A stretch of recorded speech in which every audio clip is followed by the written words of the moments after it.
Hello everyone, welcome to our channel Education Hotspot. So this video is for all those students who are in class 12th and having psychology as their subject. Psychology की अगर हम लोग बात करें तो यहाँ पे हम एक बहुत छोटी सी वीडियो बनाने वाले हैं जिसमें हम बेसिक चीज की बात करने वाले हैं. अब ये सब्जेक्ट आपका है तो फर्स्ट ऑफ ऑल आपने 11th में भी पढ़ा है, so all of you know the meaning of this subject. What is psychology? Simple language में अगर हम बात करें तो psychology is the study of mind and behaviour. Mind की स्टडी करना. अब माइंड से आपका IQ यानी इंटेलिजेंट क्वेश्चन, इमोशनल क्वेश्चन, ये काफी सारे फैक्टर्स जो है वो रिलेटेड होते हैं.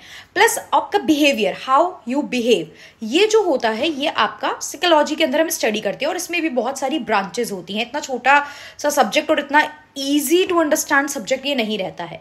अब अगर आप देखेंगे तो आपका चैप्टर नंबर फर्स्ट जो है वो है variation in psychological attributes.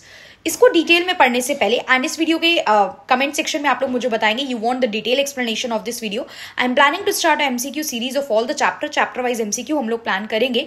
But अगर आप चाहते हैं detail explanation of the chapter then also you let me know in the comment box.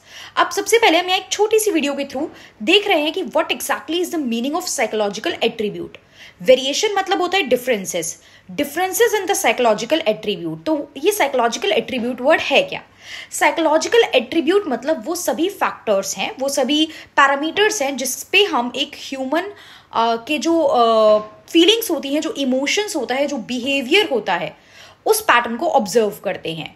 अब उसके कुछ ट्रेट्स होते हैं, लाइक एक पर्सन कैसे बिहेव करेगा, एक पर्सन कैसे सिचुएशन में रिएक्ट कर रहा है, वो क्या फील कर रहा है, ये चीज जो होती है ये सारे साइकोलॉजिकल एट्रीब्यूट में जाते हैं.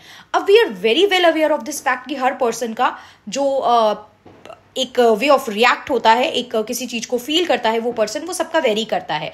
Not all person have same way to reflect the thing, to feel the emotions. तो सब इंटेलिजेंट लेवल पे एक दूसरे से अलग होते हैं.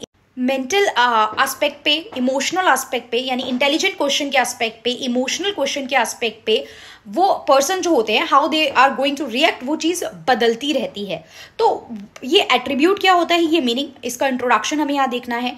इससे रिलेटेड सिचुएशन क्या क्या है, वो डिफरेंट एट्रीब्यूट्स क्या होते हैं, वो साइकोलॉजिकल एट्रीब्यूट क्या है, डिटेल में वन बाय वन हम सारी चीजें पढ़ेंगे. इंटेलिजेंस हो गया, इमोशंस हो गए, कॉन्फिडेंस हो गया, ऐसे बहुत सारे साइकोलॉजिकल एट्रीब्यूट होते हैं. अब एक पर्सन में कॉन्फिडेंस, कोई पर्सन बहुत जल्दी होप लूज कर देता है, पैनिक कर जाता है, वहीं कोई पर्सन डिफिकल्ट से डिफिकल्ट सिचुएशन को बहुत स्ट्रांगली, बहुत पीस के साथ, काम के साथ हैंडल कर लेता है.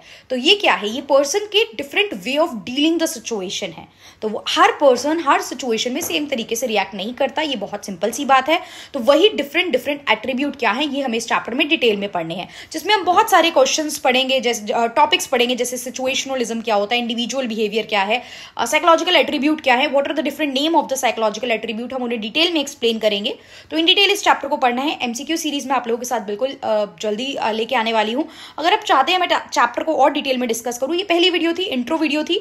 अगर आप चाहते हैं मैं इसी तरीके से छोटी छोटी वीडियो के थ्रू चैप्टर के सारे टर्म्स डिस्कस करूं तो भी हम कर सकते हैं. एंड इफ यू वांट कि मैं डिटेल में चैप्टर आपके साथ डिस्कस करूं then also we can do that. तो that depend on your response, what you guys want. अभी मैं इनिशियली अपने तरीके से इसको कंटिन्यू करती हूँ, बाकी आप लोगों के कमेंट एंड रिस्पॉन्स के बेसिस पे मैं इसको आगे कंटिन्यू करूंगी. फर्दर मॉडिफाई कर सकते हैं, इसमें और इनोवेशन ला सकते हैं, that totally depend on your feedback.